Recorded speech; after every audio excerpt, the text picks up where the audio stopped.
What up, y'all? It's your boy, Mr. Downtown Ray Melo, and you're listening to the Entertainment Report on iHeartRadio, live from Dubai for Monday, September 12th, 2016, delivering some major stories and trends going on in the world of entertainment and beyond. You can follow the show on Facebook, Twitter, or Instagram, facebook.com/The Entertainment Report with Ray Melo, that's RAYMELO, on Twitter at The Enter Report, or on Instagram at The Entertainment Report. You can listen to the show anytime you want on iHeartRadio. Just go to iHeart.com or your iHeart phone app, search for the Entertainment Report, and it'll take you to the page. I hope everyone had a fantastic weekend.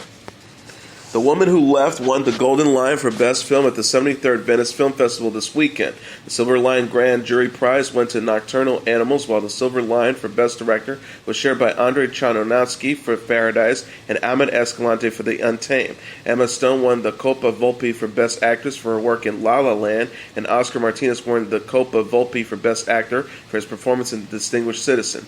Noah Oppenheim took home the Best Screenplay Prize for Jackie. Principal photography is underway in Atlanta on Life of the Party, a big-screen comedy starring Melissa McCarthy and directed by her husband, Ben Falcone, New Line Cinema announced. McCarthy and Falcone co-wrote the screenplay and will produce the movie through their company On the Day Productions. The film co-stars Jillian Jacobs, Maya Rudolph, Julie Bowen, Molly Gordon, Matt Walsh, Stephen Root, Jackie Weaver, Jesse Ennis, Adrienne Adjona, Debbie Ryan, and Jimmy O. Yang. The synopsis reads, when her husband suddenly dumps her, longtime dedicated housewife Dina turns regret into reset by going back to college, landing in the same class and school as her daughter, who is not entirely sold on the idea. Plunging headlong into the campus experience, the increasingly outspoken Dina, now D-Rock, embraces freedom, fun, and frat boys on her own terms, finding her true self in a senior year no one ever expected. The film will be distributed worldwide by Warner Brothers Pictures. Actress Shailene Woodley has expressed her disinterest in a potential Divergent Ascendant television finale. Woodley said Thursday in an interview with Screen Rant while promoting her upcoming film Snowden, "Last I heard, they were trying to make it into a television show. I didn't sign up to be in a television show. Out of respect to the studios and everyone involved, they may have changed their mind and may be doing something different, but I'm not necessarily interested in doing a television show." Comics comes after July's reports that the studio's Lionsgate was looking into moving the final Divergent film Ascendant into television following underwhelming box office numbers from the previous entry, Allegiant. The plans was reported to help wrap up the current cast line storylines while also introducing new stars to continue on a series format. Previously, Woodley spoke of the move, stating how surprised she was to hear about the change to television. She said in July, "I know nothing about it. I know all of you know. I need to talk and find out what the details are." Fellow franchise stars Miles Teller shared similar comments, citing surprise and confusion, stating in August, "When we all signed on for the first one, we had every intention of finishing the series theatrically. We signed on for X amount of movies, and you can take it all into consideration. It's moving into a different direction, so who knows." Ascendant was previously set to open June 9th, 2017.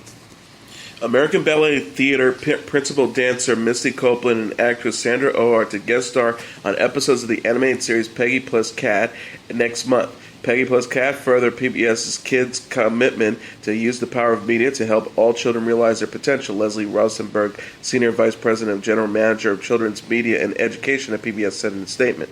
She also added, "These new episodes will help kids build important life skills such as problem solving and perseverance and set a positive example for our viewers, especially girls, with the series' signature combination of girl power and brain power and special appearances of real-life role models Misty Copeland and Sandra Oh." Paul Skeefan, the Vice President of the Broadcasting and Digital Media for the Fred Rogers Company, says, "We're so excited about introducing these specials of Pet Plus Cat to young viewers and their families nationwide. You never know who Peg and Cat may encounter next as they work together to solve problems." And with both Misty Copeland and Sandra Oh joining the show as guest stars this fall, fans are in store for even more totally awesome fun. The series debuted in 2013. Principal photography is set to begin Monday in Colorado on the feature film Our Souls at Night, starring Robert Redford and Jane Fonda. Screen icons previously acted together in Barefoot in the Park, The Electric Horseman, and The Chase. Ricci Batra is shooting their next picture, which is to premiere via the online streaming service in 2017. Redford said in a statement Friday, "I'm looking forward to teaming up with Jane and working with the talented Ricci Batra. Our Souls at Night is an endearing story, and I'm happy we get to share it with the broader audience." And some will also include Bruce Dern, Judy Greer, Mathis Schurenartitz, and Ian Armitage. The synopsis reads, based on a novel written by Kent Hartruff and adapted from a screenplay by Scott Neustadter and Michael H. Weber. Our Souls at Night is set in Colorado and begins with Addie Moore plays an unexpected visit to a neighbor, Louis Waters. Her husband died years ago, as did his wife, and in such a small town they've been neighbors for decades but had little contact. Children live far away and they are all alone in their big houses. She seeks to establish a connection and make the most of the rest of the time they have. J.K. Rowling, in a recent e-book, Short Stories from Hogwarts and Heroism, Hardship, and Dangerous Hobbies, that Remus Lupin's werewolf affliction was a metaphor for those illnesses that carry a stigma, like HIV and AIDS. She wrote, all kinds of superstition seems to surround blood-borne conditions, probably due to taboos surrounding blood itself. The Wizarding world is as prone to hysteria and prejudice as the Muggle one, and the character Lupin gave me a chance to examine those attitudes. In the Harry Potter series, Lupin was partly removed from society for fear that he would infect others. He said in the Harry Potter and the Order of Phoenix, I'm not a very popular dinner guest with most of the community. It's an occupational hazard of being a werewolf. Rowling is introducing a series of e-books which will explore some of the untold stories of the Wizarding world. A film version of Another Wrong's supplemental books, Fantastic Beasts and Where to Find Them, is set to hit theaters November 18th. Actor Chris Knopf stopped by Watch What Happens Live with Andy Cohen on Thursday and hilariously recreated Sex and the City's Paris argument scene, with Cohen as Carrie and Knopf reprising his role as Mr. Big. Season 6 argument took place as Sarah Jessica Parker's Carrie was preparing to head to Paris with Alexander Petrovsky, played by Mikhail Brishnikov. Big appears on Carrie's doorstep and professes his love for her, but tired of the back and forth, Carrie yells at Big and leaves him alone on the street. Knopf and Cohen's version, featuring Cohen in a brunette wig, ends a little differently. Cohen gushed, that's technically not how it ended, but that was awesome. Knopf most recently starred as Chicago politician Peter Florrick on The Good Wife, which ended its 7th-season run earlier this year. Netflix has released 2 trailers for its documentary Amanda Knox. One urges viewers to believe her and the other to suspect her. They are intended to give insight into the media frenzy of the case and share a first glimpse of the film and its main subject, speaking in their own words, the online streaming giant said. The documentary had its premiere at the Toronto International Film Festival Friday. It will begin streaming on Netflix September 30th. The film's summary pondered, was she a cold-blooded psychopath who brutally murdered her roommate, or a naive study-abroad student trapped in an endless nightmare? The press note says director Rob Blackhurst and Brian McGinn and producer Mehdi Hidi explore the notorious case that made headlines around the world. Twice convicted and twice acquitted by Italian courts of the brutal killing of her British roommate Meredith Kirchner, Amanda Knox became the subject of global speculation as nonstop media attention and fed the public's fascination through every twist and turn of nearly decade-long case. USA Network says it has ordered a 2nd season of Queen of the South, its drug trafficking drama starring Alice Braga. Former 12 Monkeys executive producer Natalie Chadez has signed up as showrunner for Season 2 on the adaptation of Arturo Perez Reverte's book La Reina del Sur. The program is a co-production from Fox 21 Television Studios and Universal Cable Productions. It co-stars Veronica Falcone, Justina Machado, Pito Godoy, Hemke Madera, and Geraldo Taracina. The synopsis reads, Queen of the South tells the powerful story of Teresa Mendoza, a woman who is forced to run and seek refuge in America after her drug-dealing boyfriend is unexpectedly murdered in Mexico. In the process, she teams up with an unlikely figure from her past to bring down the leader of the very drug-trafficking ring that has her on the run. FX has canceled Denis Leary's half-hour comedy Sex and Drugs and Rock and Roll after 2 seasons due to low ratings. Variety reported the news Friday, but noted the network has not made an official announcement yet. Leary, the show's creator, star, and executive producer, took to Twitter Saturday after the story broke. He tweeted, hope you guys had as much fun as we did, at SDRR, at Liz Gillies, at Elaine for Animals, at Robert Kelly, at I Am John Ailes, at Real John Corber. Another post read, the bad news, at SDRR is dead. Good news, at Atlanta FX by at Donald's dad, at Better Things FX, at Pamela Alden are both brilliant. Sex, Drugs, and Rock and Roll co-star John Corbett, Elizabeth Giles, Elaine Hendricks, Robert Kelly, and John Ailes. Blac Chyna gave fans a glimpse of her growing baby bump in a new post Thursday. The 28-year-old model, who is pregnant and expecting with fiancé Rob Kardashian, bared her belly on Snapchat just days before the premiere of their E-Series Rob and Chyna. Blac Chyna and Kardashian discussed their wedding and baby plans on Air with Ryan Seacrest the same day. This expectant mom said during the interview that she wants some of Kardashian's sisters to be serving as bridesmaids. She reveals, we have picked a date out for the wedding. We're just doing one step at a time, like first the baby and having these things come first, and then I feel like the wedding will follow after. I feel like the baby is more important right now at this moment. Kardashian echoed, marriage is still the plan. First have a healthy baby, then hopefully a beautiful wedding, but obviously the baby comes first. Blac Chyna and Kardashian got engaged in April and announced the model's pregnancy the next month. Rob and Chyna will follow the couple as they prepare to welcome their baby and tie the knot. Blac Chyna said of the series in the October issue of Elle, I want to show people my personality, that I'm not just a pretty face or what some people paint me out to be. This bad person, this stripper hoe. I want them to see me as a mom, a businesswoman, a growing being. Blac Chyna is already mom to 3-year-old son, King Cairo, with ex-fiancée Tigger. 26-year-old rapper is dating Kardashian's half-sister Kylie Jenner, who showed off her promise ring from Tigger this week. Mean Girls star Lacey Chabert is her first-time mom. The 33-year-old actress revealed in an Instagram post Thursday that she and husband David Nadar welcomed daughter Julia Mimi Bella on September 1st. Chabert quoted poet Ian Thomas in the caption, "And then my soul saw you and it kind of went, oh, there you are, I've been looking for you. Hashtag TBT to the best day of my life." She also announced 1 week ago, I became a mom to this precious angel, Julia Mimi Bella. Julia, you are my heart's deepest dream come true. I love you more than I could ever say. Welcome to this big, beautiful world, sweet girl. Chabert had announced in February that she and Nadar were expecting their first child. The actress said in a blog post for People in August that her pregnancy had alternately flown by and felt like an eternity. She wrote, "It's surreal and beyond exciting that my due date is finally approaching. In some moments I feel completely ready, and in others I panic that we have forgotten to take care of something before she arrived." The star gushed, "All I know for certain is this. I've never been more excited to meet someone. The thought of finally laying my eyes on her little face fills my heart with joy deeper than I've ever felt before. She's already blessing to us." Chabert is known for playing Gretchen Weiners in Mean Girls and has since appeared in several Hallmark Channel movies. She has also had a number of voice roles, including Family Guy, Young Justice, and Kupipari. Music icon Janet Jackson, who's pregnant at the age of 50, is on bed rest per her doctor's orders. Swiftly quoted an unnamed source as saying she's where all her doctors are, but she has taken her mother out to lunch a few weeks ago. The insider told E! News, adding she's doing okay and resting until she is due for her baby, and she is aware of complications, but as of now, doctors say she's okay. The Grammy Award winner has stayed out of the spotlight since confirming earlier this year that she and her husband, Wissam Al-Mana, are expecting their first child. Armie Hammer and wife Elizabeth Chambers are expecting baby number 2. The 30-year-old actor revealed the 34-year-old television personality is pregnant in an Instagram post prior to opening night of the Toronto International Film Festival. He captioned a photo of himself with his hand on Chambers' baby bump, ready to start the hashtag Toronto International Film Festival festivities, all three of us. The actress wrote on her own account, dressed and ready for the premiere of hashtag Free Fire and the premiere of Baby Hammer number 2. Hammer and Chambers married in 2010 and welcomed their first child, daughter Harper, in 2014.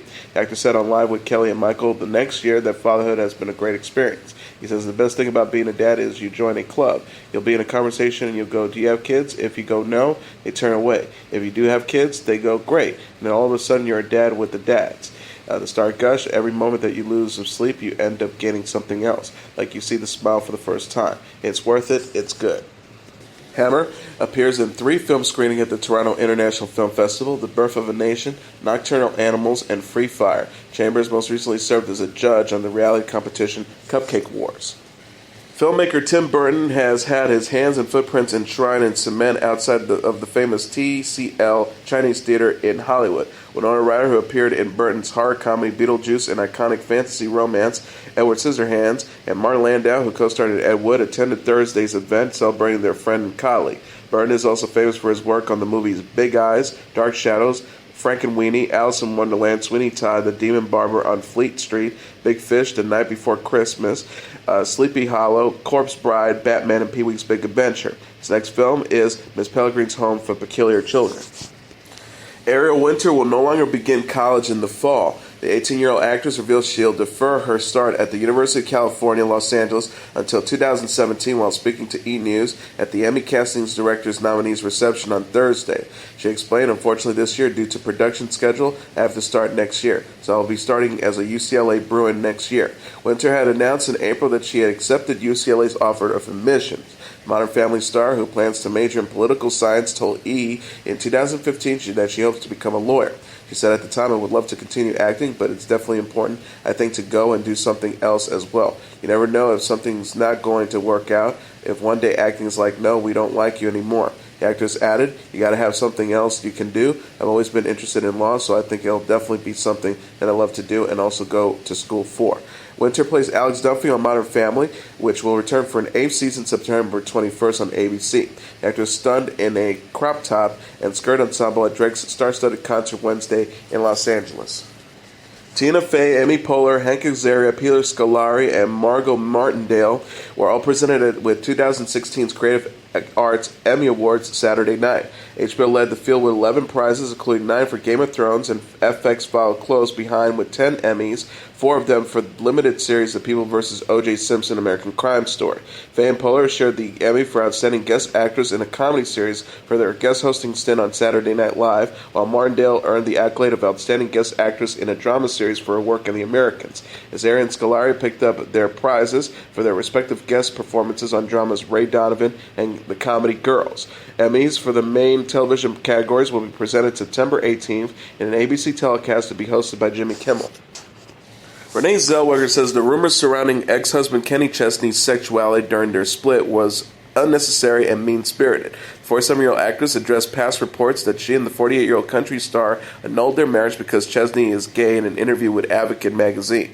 She said of the rumors, that made me sad. It makes me sad that how some people were using that as a way to be cruel and calling someone gay as a pejorative, which has fateful consequences. Of course, there's the bigger picture problem of why anyone had to make up a story at all. Zellweger and Chesney had married in May 2005 after whirlwind romance. The couple announced plans to annul their marriage just 4 months later, while the actress cited fraud for the split. The actress said of her reluctance to address speculation at the time, I said all I needed to say on that subject. I'm an old-fashioned gal who doesn't feel it's appropriate to hang out your laundry on the lawn. She also explained sometimes it is difficult to just let something be what it is, especially when it's unnecessarily ugliness. Once you've said your piece, shouldn't that be enough? And why is the ugliness that's so perpetuated in the media so attractive to people? Zellweger had clarified in a statement that after the split that she used the term fraud as legal language and not a reflection of Kenny's character. She discouraged fans from perpetuating the rumors but declined to comment on the specifics of their decision. He said, I would personally be grateful for your support and refrain from drawing derogatory, hurtful, sensationalized, and untrue conclusions, and greatly appreciate your understanding that we hope to experience this transition as privately as possible. Now, as Zellweger knows, Chesney has married again, although the actress is presently dating musician Doyle Bramhall II. She will next star in the movie Bridget Jones' Baby, which opens in theaters September 16th. In a passing to report, transgender actress Alexis Arquette died Sunday at the age of 47. Wedding singer and Blended alum was the sibling of film stars Patricia Arquette, David Arquette, and Rosanna Arquette. People magazine confirmed Alexis' death with the agent of her brother Richmond, but the cause was not disclosed. Richmond first announced his sister had died on Facebook. He wrote, our brother Robert, who became our brother Alexis, who became our sister Alexis, who became our brother Alexis, passed this morning, September 11th at 12:32 a.m. He was surrounded by all of his brothers and sisters, one of his nieces, and several other loved ones. We were playing music for him, and he passed during David Bowie's Starman. As per his wishes, we cheered at the moment that he transitioned to another dimension. He also wrote, I am feeling immense gratitude to have been afforded the luxury of sharing life with him, her, for learning from Alexis, for being given the gift of being able to love her, him, and to be loved by him, her. He was a force. He died as he lived on his own terms, and I am immensely grateful that it was fast and painless. It was an incredibly moving experience, and I'm humbled and grateful to have been able to have been with him as he began his journey onward. Thank you, Alexis. I love you and will always love you. The Princess Bride icon Carrie Eels was quickly to express his condolences to the Arquettes. Eels said in a Facebook post, farewell, Alexis. May angels guide you on your journey. We will miss you. Sending all your love to the Arquette family, Rosanna Arquette, Patricia Arquette, David Arquette, Richmond Arquette. #Starman. He was 47. Saturday Night Live cast member Pete Davidson took to social media this weekend to pay tribute to his late dad, a firefighter killed in the September 11, 2001 terror attacks in New York. Davidson joked in an Instagram post Sunday, "One of my dad's homies gave me his old dirty-ass boots from work and a sick photo of him looking like a young legend. Apparently my dad wore Skechers. How embarrassing." Message captioned a photo of his father, Scott's shoes, as well as a framed 1993 image of the elder Davidson smiling and pouring a beer into a glass. The day before, Davidson shared a photo of him as a toddler with his dad. Both have bottles of Heineken beers to their lips.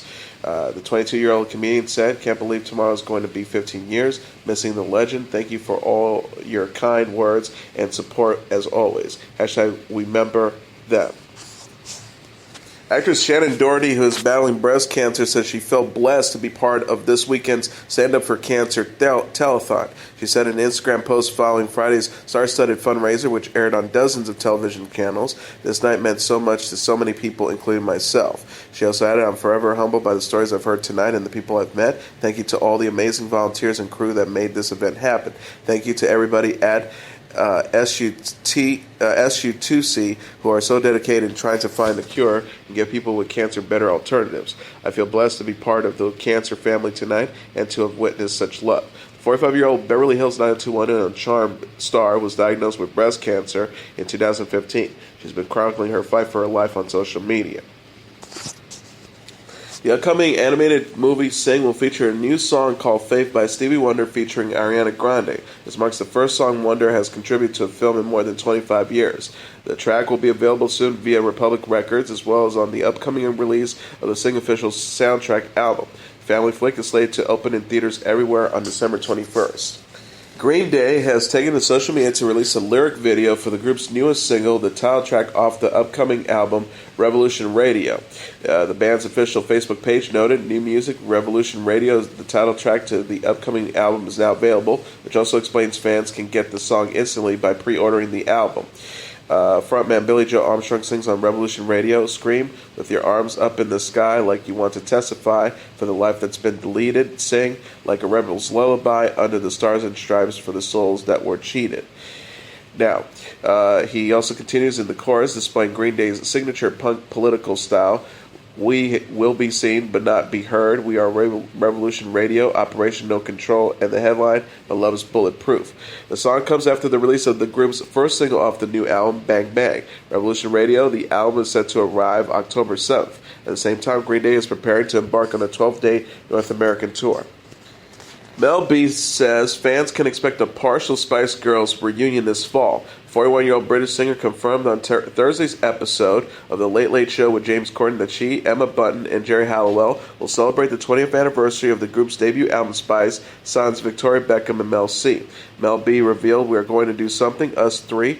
We're going to perform and celebrate together for the people. I think because we are a British band, we're probably going to start in London and then work our way around." The two others didn't want to do it. Victoria's busy with her fashion line. Mel C's doing her own album, so they gracefully said, "You three go ahead and do it. We're girl power. We support each other." Mel B assured fans that there aren't plans to replace Beckham and Mel C, but said the group will likely invite guest performers on stage. She, Bunton, and Halliwell have teased a reunion in July after months of speculation. The trio said at the time, "We want to celebrate and have a party, and when we do, you're all invited. Happy 20th birthday to all of our fans. We hope to tell you soon what you really want, what you really, really want." Rapper Designer was arrested on Thursday on felony drug and weapons charges after an altercation with another motorist outside the Lincoln Tunnel in New York.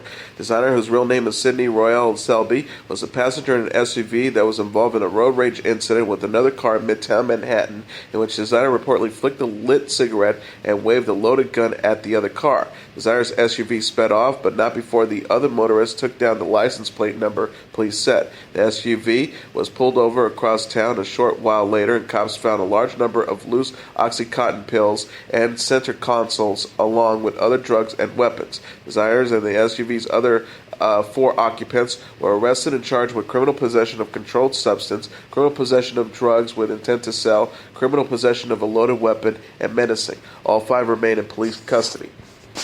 The concert film Justin Timberlake and the Tennessee Kids is to begin streaming on Netflix next month after its debut at the Toronto International Film Festival. The picture was helmed by Academy Award winner Jonathan Demme and produced by Emmy Award winner Gary Goldsmith. It showcases the entertainer's final date of this 2020 Experience World Tour at the MGM Grand Garden Arena in Las Vegas. Live Nation Productions financed the film. A press release says, surrounded by the 25 band members of the Tennessee Kids and featuring show-stopping performances from one of the highest-grossing tours of the decade, the film is a culmination of the singer's 134 shows and 2 years on the road. Tom Hanks' fact-based flight drama Sully is the #1 movie in North America, earning $35.5 million in receipts this weekend, BoxOfficeMojo.com announced Sunday. Coming in at #2 is When the Bow Breaks, with $15 million, followed by Don't Breathe at #3 with $8.2 million, Suicide Squad at #4 with $5.7 million, and The Wildlife at #5 with $3.4 million. Rounding up the top tier are Kubo and the Two Strings at #6 with $3.2 million, Peach Dragon at #7 with $2.9 million, Bad Moms at #8 with $2.8 million, Hell or High Water at #9 with $2.6 million, and Sausage Party at #10 with $2.3 million. And now let's take a look at what happened on this date in entertainment history. On this date in 2004, the first season of finale of the television comedy series Entourage, about a hot young actor in Hollywood and the posse of people surrounding him, premieres on HBO. Entourage, which debuted on July 18, 2004, stars Adrian Grenier as the up-and-coming movie heartthrob Vincent Chase, who is navigating through the perils of pitfalls and excess of Hollywood.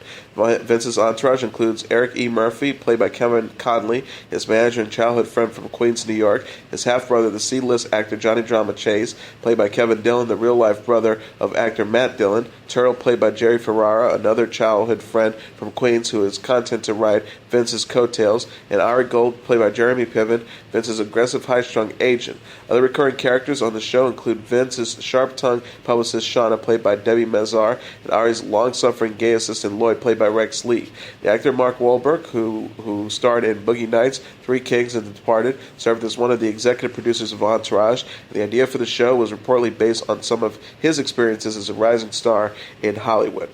And that is your entertainment report for Monday, September 12th, 2016. I'm your host, Mr. Downtown Ray Melo. I'll be back tomorrow to deliver some major stories and trends going on in the world of entertainment and beyond. You can follow the show on Facebook, Twitter, or Instagram. Facebook.com/The Entertainment Report with Ray Melo. That's RYMELO. On Twitter at The Enter Report, or on Instagram at The Entertainment Report. You can listen to this episode or any previous episodes of The Entertainment Report anytime you want on iHeartRadio. Just go to iHeart.com or your iHeart phone app, search for The Entertainment Report, and it'll take you to the page. Good night, and God bless you all.